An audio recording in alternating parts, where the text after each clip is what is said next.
Kumbinsido raw ang PNP na may kinalaman si SPO3 Ricky Santa Isabel sa pagdukot at pagpatay sa Koreanong businessman na si Ji Ik-ju.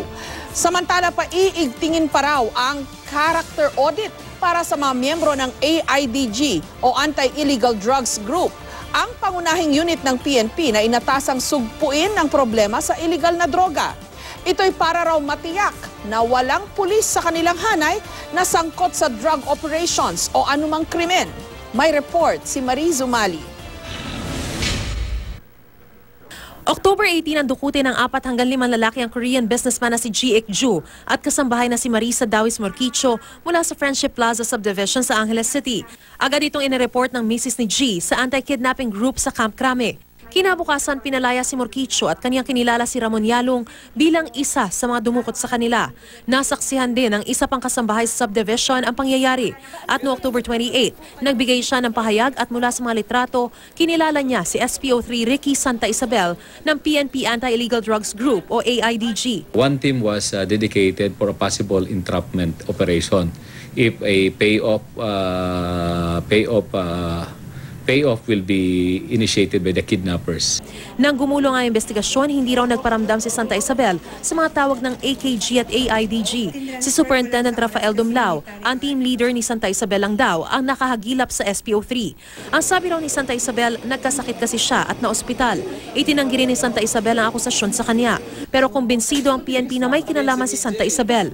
Testimonial evidence by the maid and the testimonies or the testimony of the security guard who have seen SPO3 Santa Isabel several times, and the record check on the vehicle that the Hilux pickup was under the name of SPO3 Santa Isabel wife. The positive identification was a well-established probable cause.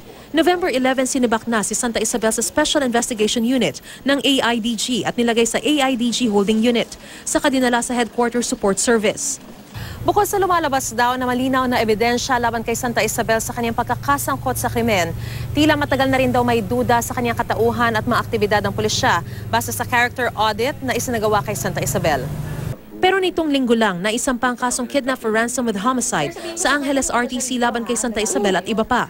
Ayon sa PNP, January 16 lang daw kasi lumakas ang kaso na magbigay ng salaysay si SPO4 Roy Villegas. Sabi ni Villegas, kasama raw siya ng dukutin, sakalin at mapatay ni Santa Isabel si G sa loob mismo ng Campo Crame.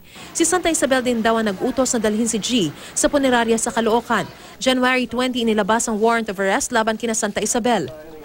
Galing ang Directorate for Intelligence sa Santa Isabel bago na-assign sa Philippine Bomb Data Center saka na-assign sa AIDG.